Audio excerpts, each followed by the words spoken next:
And now, they wait. USA Basketball's two-day minicamp ended on Friday, Saturday, Manila time, and what's next for the national team isn't exactly clear.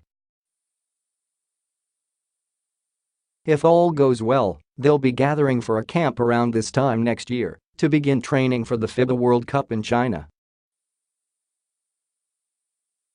Thing is, the Americans might not know until February if they've qualified.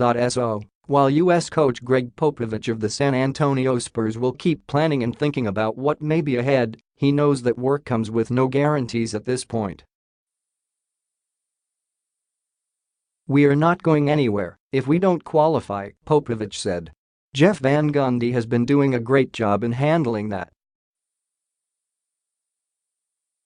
"It's a big-time job and our focus, once we qualify, is the World Cup in China.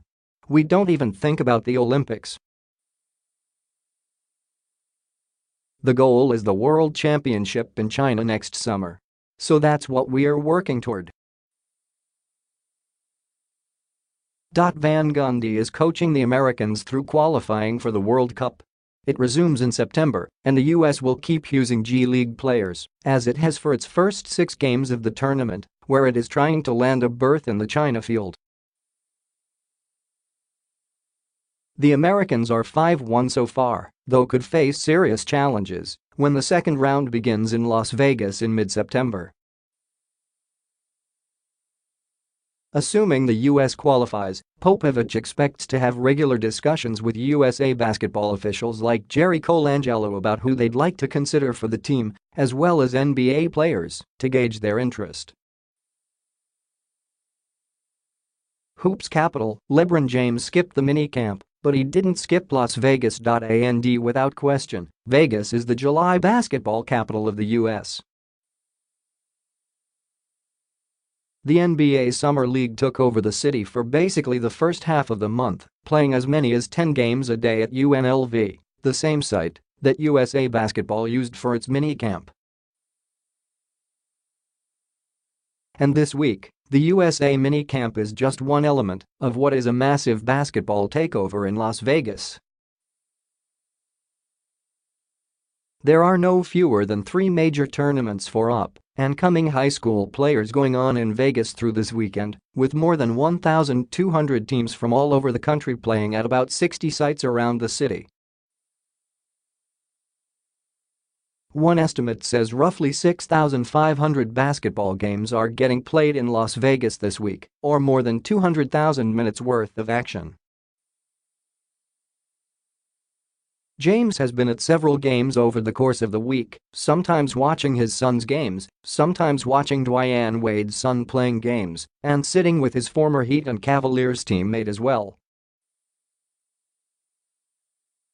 Other NBA players who have been spotted at youth games this week include Carmelo Anthony, Chris Paul, James Harden and Russell Westbrook. "It's about supporting the youth," said Paul, who, like James, was invited to play in the USA camp this week but declined. Instead, he spent some of his week in Vegas coaching. It's believed that every Division I men's school in the country has at least one coach in Las Vegas this week for recruiting purposes. Many schools, including Miami and Nebraska, sent 4. Conley progressing. Mike Conley of the Memphis Grizzlies was limited to 12 games last season because of a heel injury that required surgery. He participated in USA Basketball's mini-camp this week, albeit not in contact portions. "I wish I could have participated in the contact stuff, and I think I could," Conley said. "But I think we're being more cautious than anything. I feel really good and should be ready to go by training camp." He has been playing in half-court sessions as part of his rehab, but has yet to partake in any 5-on-5 action. "Waiting has been frustrating," he said. April, May, June, there were times when I was like, man, this is taking forever, Conley said. "But right now, I think it's all starting to come together. Conley is going into his 12th NBA season, all with the Grizzlies.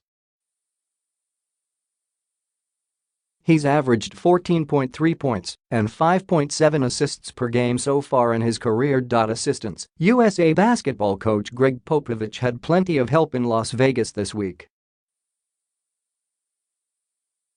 His assistant coach roster for camp was star-studded: Villanova coach Jay Wright, Gonzaga coach Mark Few, Golden State associate head coach Mike Brown, Miami assistant Dan Craig, Utah assistant Alex Jensen, Boston assistant Jay Larinaga, Dallas assistant Jamal Mosley, San Antonio assistant Ime Udoka and Portland assistant David Vanterpool. Popovich said he went through a varied process when it came to picking a camp staff, relying on both his personal knowledge of what some coaches can offer and getting feedback from other coaches in many cases.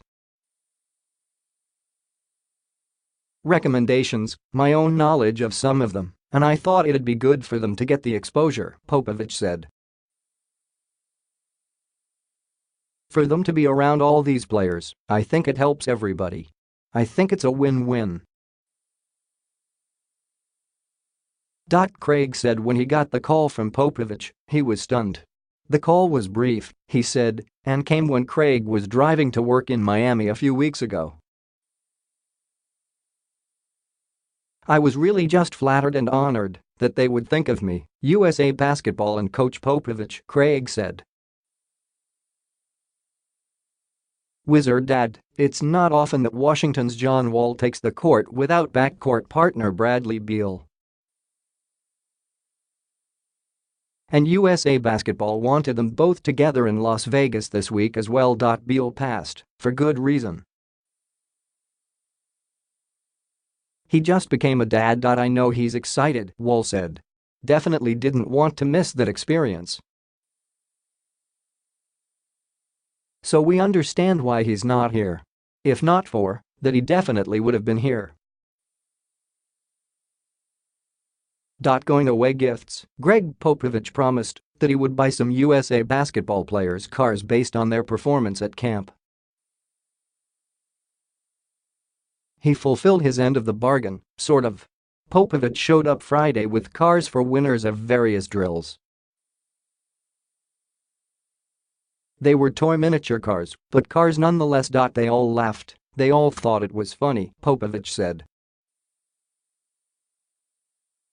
Just screwing with them,